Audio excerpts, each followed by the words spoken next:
So hey guys, welcome to my YouTube channel. Guys, आज की इस वीडियो में हम बात करेंगे क्लास 10th साइंस की जो सबसे महत्वपूर्ण प्रश्न है। और ये प्रश्न 101% 27 फरवरी को आपके बोर्ड एग्जाम में आएगा। ठीक है, बिल्कुल ग्रांटेड प्रश्न है। इन प्रश्नों को आप तैयार कर लेते हो तो आपको 10 से 15 नंबर बिल्कुल पक्का हो जाता है बोर्ड एग्जाम में, क्योंकि ये प्रश्न काफ़ी इंपॉर्टेंट है और ये हर साल बोर्ड एग्जाम में पूछे जाते हैं। ठीक है, और ये प्रश्न वायरल प्रश्न है जो कि 2023 27 फरवरी को आपके बोर्ड के पेपर में आने वाले हैं। ठीक है, काफ़ी इंपॉर्टेंट है। तो आपको 10 से 15 नंबर पाने के लिए कुछ भी नहीं करना। सबसे पहले वीडियो को लाइक करके चैनल को सब्सक्राइब करके बेल आइकन के ऑल पे प्रेस कर देना है, जिससे आने वाली वीडियो के सभी नोटिफिकेशन आपको सबसे पहले मिले। ठीक है, तो जो सबसे पहला क्वेश्चन है वो है प्रकाश की अपवर्तन के नियम को समझाइए। यानी जो प्रकाश की अपवर्तन का नियम है वो क्या है। ठीक है, बिल्कुल डिटेल्स में समझेंगे, आपको कुछ भी याद करने की जरूरत नहीं है। ठीक है, ये देखो जो प्रथम नियम है इसका ये कहता है अपवर्तन के प्रथम नियम के अनुसार आपतित किरण, परावर्तित किरण तथा आपतन बिंदु पर अभिलंब तीनों एक ही तल पर होते हैं। ठीक है, तो देखो क्या करना है, हमें एक तल लेना है। ठीक है, तल से क्या करना है, एक आपतित प्रकाश किरण डालना है और ये यहाँ पर कट की। ठीक है, यहाँ पे पड़ने के बाद ये सीधे क्या हो जाती है, परावर्तित हो जाती है। और ये जहाँ पे काटती वहाँ पे एक क्या खींच देते हैं, अभिलंब। ठीक है, तो यही बोल रहा है कि आपतित किरण आई तथा परावर्तित किरण आर, और ये जो अभिलंब होता है, ठीक है, अभिलंब तीनों एक ही तल पे होते हैं। इससे ही प्रकाश के अपवर्तन का पहला नियम कहते हैं। ठीक है, आपतित किरण आई तथा परावर्तित किरण आर तथा उस पर खींचा गया तल पर अभिलंब तीनों एक ही तल पर होते हैं, इसे प्रथम नियम कहते हैं प्रकाश के अपवर्तन का। ठीक है, तो ये चीजें आपको समझ में आ गई। इसके बाद नेक्स्ट वाला जो है द्वितीय नियम। ठीक है, द्वितीय नियम कहता है कि परावर्तन के द्वितीय नियम के अनुसार किन्हीं दो माध्यमों के लिए आपतन कोण आई की ज्यादा साइन आई तथा अपवर्तन कोण की ज्यादा साइन आर का अनुपात नियतांक होता है। बिल्कुल आपको कुछ भी नहीं समझना है। ठीक है, बिल्कुल एक सेकंड में ये समझ में आ जाएंगी। देखो ये क्या कह रहा है कि माध्यमों के लिए आपतन कोण आई की ज्यादा साइन। ठीक है, तो यहाँ पे हमें क्या लिखना है, साइन आई। और इसके बाद बोल रहा है कि अपवर्तन कोण का आर, अपवर्तन कोण की ज्या साइन। तो यहाँ पे साइन ये हो जाएगा आपका आर इक्वल नियतांक। अब देखो इस चीज को मैं अगर आपको समझा दूंगा, समझ जाओगे तो आपको कभी याद नहीं करने की जरूरत पड़ेगी। ठीक है, देखो परावर्तन के द्वितीय नियम के अनुसार किन्हीं दो माध्यमों के लिए, ठीक है, ये दो माध्यम है, तो दो माध्यम के लिए हम क्या कहेंगे, परावर्तन की किन्हीं किन्हीं दो माध्यमों के लिए आपतन कोण आई की ज्या साइन तथा अपवर्तन कोण आर की ज्या साइन का अनुपात नियतांक होता है। तो यहाँ पे आप समझो कि साइन आई का ज्या साइन और साइन आर का ज्या साइन नियतांक होता है। ठीक है, आप समझो कि साइन आई अपन साइन आर जो होता है नियतांक होता है। इससे ही हम क्या कहते हैं, प्रकाश के अपवर्तन का द्वितीय नियम कहते हैं। ठीक है, नेक्स्ट क्वेश्चन आपका ये वेरी वेरी इंपॉर्टेंट क्वेश्चन है। ये बोर्ड एग्जाम में आपके 2 मार्क्स का आता है। ठीक है, कितने मार्क्स का, 2 मार्क्स का हर बार पूछ लिया जाता है। तो ये क्या है कि आवेश Q तथा विभवांतर V तथा कार्य W में क्या संबंध है। ठीक है, तो इसका संबंध समझने के लिए सबसे इजीली भाषा है कि यदि किसी चालक में आवेश Q प्रवाहित किया जाए, ठीक है, या आवेश Q को प्रवाहित एक बिंदु से दूसरे बिंदु तक लाने में W जूल कार्य करना पड़े तो उत्पन्न विभवांतर जो होगा वो V वोल्ट होगा। बिल्कुल इजी है। यदि किसी चालक में, ठीक है, जब भी आवेश प्रवाहित करेंगे तो कोई ना कोई चालक में ही आवेश को प्रवाहित करेंगे। ठीक है, तार में ही प्रवाहित करेंगे। जब किसी चालक तार में आवेश Q को प्रवाहित किया जाता है या एक बिंदु से, ठीक है, एक बिंदु से दूसरे बिंदु तक लाया जाता है, ये प्लस Q चार्ज है, इसे हमें क्या करना है कि बिंदु B से A तक लाना है। ठीक है, तो हमें कुछ ना कुछ कार्य करना पड़ेगा। B से A तक लाने में कुछ ना कुछ कार्य करना पड़ेगा। ये आकर्षण बल के विरुद्ध हो सकता है, प्रतिकर्षण बल के विरुद्ध हो सकता है।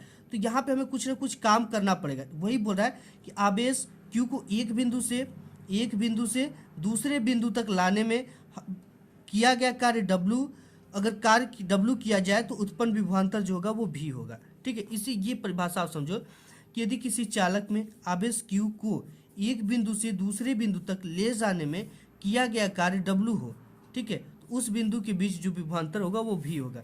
इसका जो फार्मूला होता है वो होता है आपका V बराबर W/Q। ठीक है, V बराबर W/Q, इसमें V/W/Q में ये क्या होता है, संबंध होता है। ठीक है, तो ये हो गया आपका। अब नेक्स्ट देख लेते हैं। अब इसका जो मात्रक होगा वो वोल्ट होगा। ठीक है, मात्रक जरूर लिखिएगा आप। अब यह है कि घरों की वायरिंग में के परिपथ में फ्यूज का क्या महत्व है, आवश्यक परिपथ बनाकर स्पष्ट कीजिए। काफ़ी इंपॉर्टेंट क्वेश्चन है ये, फ्यूज का क्या महत्व है। ठीक है, देखो फ्यूज इसलिए लगाया जाता है, जैसे ये आपकी वायर है, ठीक है, तो इसके बीच में एक फ्यूज इस तरह से लगा दिया गया।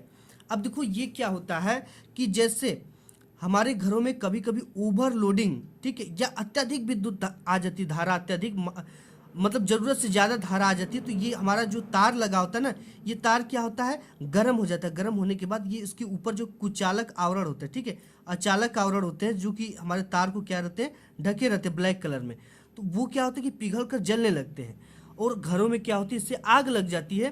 तो इसी के सुरक्षा के लिए एक फ्यूज तार का परिपथ में यूज किया जाता है। ये इसलिए किया जाता है, अगर ओवरलोडिंग आए या अत्यधिक करंट आए तो इससे पहले, यानी इस तार से जलने से पहले ही ये फ्यूज तार क्या हो जाए, पिघल कर गिर जाए, जिससे कि परिपथ में धारा क्या हो जाएगी, समाप्त हो जाएगी और घरों में आग लगने से बच जाएगी और जो इम्पोर्टेंट उपकरण है, ठीक है, वो जलने से बच जाएंगे।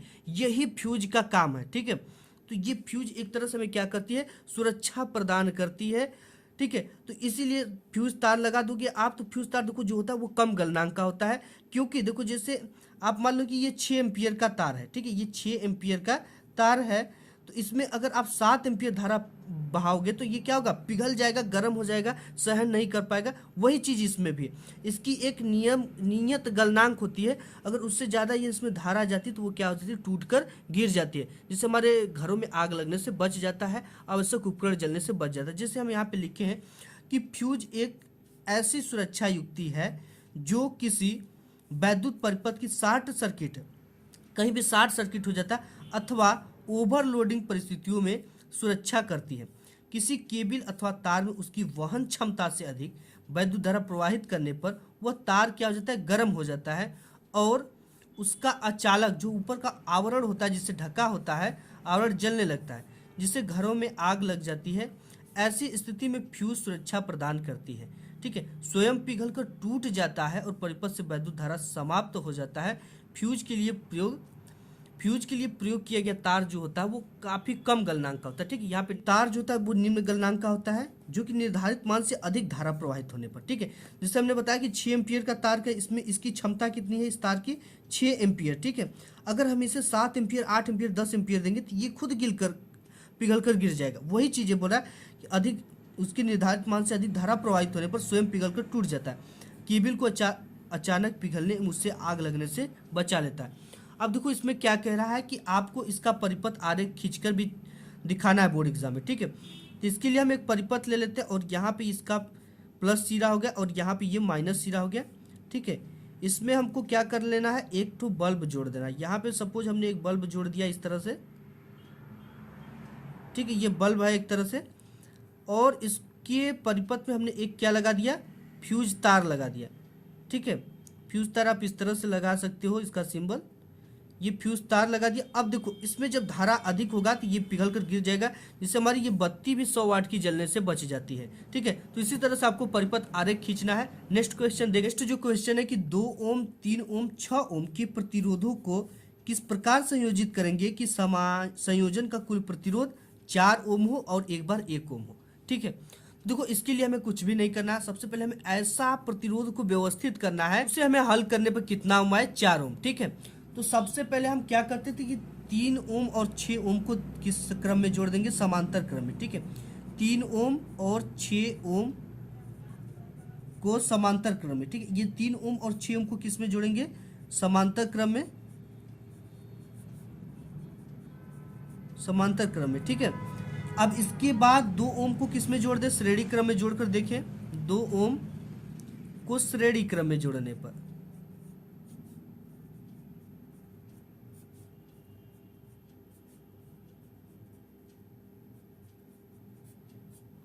ठीक है, हम जोड़कर देखते हैं इसको। तो सबसे पहले हमें एक लेना पड़ेगा बिंदु ए और एक लेना पड़ेगा बिंदु बी। ठीक है, तो बिंदु ए पर यहीं पर हमें जोड़ना था। ठीक है, ये यहीं पे जोड़ना था, इसको फिर से हम बना दे रहे हैं आपके लिए। यहाँ पे हम क्या जोड़ देंगे, श्रेणी क्रम में एक 2 ओम का प्रतिरोध को यहाँ पे जोड़ देंगे। इसके बाद यहाँ से इसके समांतर क्रम में 3 ओम और 6 ओम को यहाँ पे हम जोड़ देंगे, 3 ओम और आपका यहाँ पे जोड़ देंगे हम 6 ओम।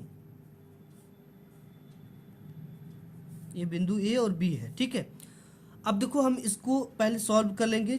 ये अगर समांतर क्रम के लिए जो सूत्र होता है वो क्या होता है, ये होता है 1/r equal 1/r dash plus r double dash, ठीक है। ऐसे आप लिख सकते हो। तो हम ए और बी बिंदु के बीच निकाले थे, यहाँ पे ए बी लिख दो आप, ठीक है। अब देखो इसकी R1 की वैल्यू जो है R डैश की 3 ओम है और R डबल डैश की 6 ओम है। इसके जगह पे आप कुछ भी रख सकते हो, R1 R2 भी रख सकते हो, ठीक है। तो 1/r ए बी इक्वल 1/3 प्लस 1/6। समांतर का R डैश की वैल्यू ये है R डैश और ये R डबल डैश, इसकी जगह पे हमने रख दिया। अब इसे सॉल्व कर लेना है। 6 एकम 6 प्लस 3 एकम 3 प्लस 6 3 18। अब ये हो गया 1/r ए बी इक्वल, ये 6 3 हो जाएगा 9/18, ठीक है। ये 9 एकम 9 9 दूना के 18, यानी कि आपकी R ए बी की जो वैल्यू आ गई 1/2, ठीक है। तो यहाँ से R ए बी की वैल्यू निकाला तो इसका मल्टीप्लाई इधर कर दोगे आप, तो ये हो जाएगा आपका R ए बी। इसका मल्टीप्लाई इधर करोगे तो ये हो जाएगा 2। R ए बी बराबर कितना आ गया 2, ठीक है। इसके बाद इसको श्रेणी क्रम में है, ठीक है। 2 ओम किस में है, श्रेणी क्रम में है। तो श्रेणी क्रम के लिए जो फार्मूला होता है वो क्या होता है आपका, श्रेणी क्रम, ठीक है। इसका जो फार्मूला होता है R बराबर R1 प्लस R2, ठीक है। तो R1 की जगह पे हम यहाँ पे ए बी रख देंगे, ये R2 की जगह पे। अब ये जो हमारा ये बन जाएगा ना, तो ये कुछ इस तरह से, इसका आर ए बी का कितना वैल्यू आ गया 2 ओम। तो इसकी जो अब ये बन जाएगी परिपथ, ये कुछ इस तरह से बनेगी। ये 2 ओम है और ये भी क्या आ गया 2 ओम, ठीक है। इसकी जो श्रेणी बनेगी कुछ इस तरह से, ए भी हो गया, ये देखो ये कितना है आपका 2 ओम है और ये भी कितना आ गया 2 ओम आ गया। अब इसका जो फार्मूला होता है R बराबर R1 plus R A B हम मान लेते हैं, ये वैल्यू जो निकाले हैं। R इक्वल आपका हो जाएगा R1 की वैल्यू कितना है 2 ohm plus R A B की वैल्यू कितना निकाले 2 ओम। ये श्रेणी क्रम में तो ये जुड़ जाएंगे, तो ये हो जाएगा आपका टोटल 4 ओम, ठीक है। तो ये हमारा 4 ओम आ गया पहले का। तो हमें क्या करना पड़ेगा, इसको समांतर क्रम में और इसे श्रेणी क्रम में जोड़ना पड़ेगा, ठीक है। इसको श्रेणी क्रम में, इन दोनों को समांतर क्रम में, तब आएगा 4 ओम। अब इसके बाद फिर पूछ रहा है कि इनको कैसा जोड़ा जाए कि 1 ओम आ जाए, ठीक है। तो इसे हम श्रेणी क्रम में जोड़कर देख ले या समांतर क्रम में। तो समांतर क्रम में ही जोड़कर देख लेते हैं, समांतर क्रम में जोड़ने पर, ठीक है। दूसरा वाला है कितना आना चाहिए 1 ओम आना चाहिए, ठीक है। देखो इसको हम समांतर क्रम में जोड़ देते हैं, तो इस तरह से इसका परिपथ कुछ बन जाएगा। यहाँ पे मान लेते पहले 2 ओम है तो 2 ओम लिख देंगे। इसके बाद इसका कुछ इस तरह से कर देना, और यहाँ पे हम मान लेते हैं कितना ओम है 3 ओम है तो 3 ओम लिख देंगे। और यहाँ पे हम मान लेते हैं 6 ओम है तो 6 ओम लिख देते हैं। और आपको ए बी बना देना एक परिपथ। अब देखो ये चीज़ें हो गई, ठीक है। समांतर में जोड़ दिया तो समांतर ए बी, वन सूत्र क्या होता है R A B equal 1/r 1 dash plus 1/r double dash plus 1/r triple dash, ठीक है। तीनों के लिए, ये 1 डैश के लिए, 2 डैश के लिए, 3 डैश के लिए। अब इसकी वैल्यू रख देना है 1/r की वैल्यू कितना है 2 ohm plus 3 r double dash की 3 ओम प्लस इसकी r ट्रिपल डैश की 6 ओम। अब देखो यहाँ पे क्या कर सकते हो आप, 6 को LHS ले सकते हो, ठीक है। या आप इसको मल्टीप्लाई कर सकते हो, या 6 का LHS ले दोगे तो 2 तिहाई 6, 3 एकम 3 प्लस 3 दूना के 6, 2 एकम 2 प्लस 6 एकम 6 1, ठीक है। इसको हमने जोड़ दिया तो ये आपका आ जाएगा आर ए बी इक्वल 3 2 5 1 6 और बट्टे के नीचे 6 है, 6 से 6 कट गया, आपका आर ए बी बराबर क्या आ जाएगा 1 ओम आ जाएगा, ठीक है। तो ये आपका प्रूफ हो गया, ठीक है। आपको समझने में कोई प्रॉब्लम होगा तो कमेंट जरूर कर दीजिएगा, थोड़ा हम स्लो बताएंगे, ठीक है। कुछ भी नहीं किया गया है, यहाँ पे LHS लिया गया है। आप चाहो तो इसका मल्टीप्लाई इसमें, इसका मल्टीप्लाई इसमें, इसको सॉल्व करने के बाद फिर इसका मल्टीप्लाई इसमें, इसका मल्टीप्लाई इसमें कर सकते हो, ठीक है। और यहाँ से आर ए बी की वैल्यू निकाल लिया गया, 1 ओम आ गया, ठीक है। नेक्स्ट क्वेश्चन देख ले। नेक्स्ट क्वेश्चन है कि चुंबकीय बल रेखाओं से क्या तात्पर्य है, ठीक है। देखो चुंबकीय बल रेखाएं जो होती है ना, किसी चुंबकीय क्षेत्र में चुंबकीय बल रेखाएं वे काल्पनिक रेखाएं, यानी इसका केवल कल्पना किया जा सकता है, ये दिखाई नहीं देती, ठीक है। काल्पनिक रेखाएं हैं जो उस स्थान में चुंबकीय क्षेत्र की दिशा को अविरत प्रदर्शित करती है तथा इन रेखाओं को के किसी बिंदु पर खींची गई स्पर्श रेखा उस बिंदु पर चुंबकीय क्षेत्र की दिशा को प्रदर्शित करती है, ठीक है। जैसे आप एक मैग्नेट ले लो, ये परमानेंट मैग्नेट हम ले लेते हैं, ठीक है। ये मैग्नेट लेने के बाद ये मान लेते हैं इसका साउथ पोल है और ये नॉर्थ पोल है। तो ये क्या करती है, जो चुंबकीय ये बल रेखाएं होती है ये नॉर्थ से निकलकर साउथ में जाकर क्या होती है, समाप्त, यानी इस तरह से ये अविरत प्रदर्शन करती है। कैसी प्रदर्शन करती है, अविरत, यानी बिना रुके इस तरह से ये प्रदर्शन करती है। और यहाँ पर भी यही चीज़ें होंगी, ये नॉर्थ से निकलेगी साउथ में जाएगी, नॉर्थ से निकलेगी साउथ में जाएगी, नॉर्थ से निकलेगी साउथ में जाएगी, ठीक है। इस तरह से ये निकल कर जाती हैं और कुछ सिचुएशन में ये बहुत दूर तक हो जाती है, इस तरह से, जो कि जा रही है लेकिन बहुत दूरी है, इस वजह से इसे ऐसे दिखाया जाता है। और यहाँ पे भी ये जा रही है, ठीक है। ये इसकी जो दिशा होगी ये नॉर्थ से साउथ की ओर होती है, ठीक है। और यहाँ पर भी नॉर्थ से साउथ की ओर होगी, इस तरह से, ठीक है। तो यही जो इसका जो ये चुंबकीय बल रेखाएं हैं, यही आगे की ये जो ये रेखाएं, ये क्या है, चुंबकीय बल रेखाएं। देखो किसी चुंबकीय क्षेत्र में एक चुंबक रखा गया तो इसके चारों तरफ क्या उत्पन्न हो जाएगा, चुंबकीय क्षेत्र।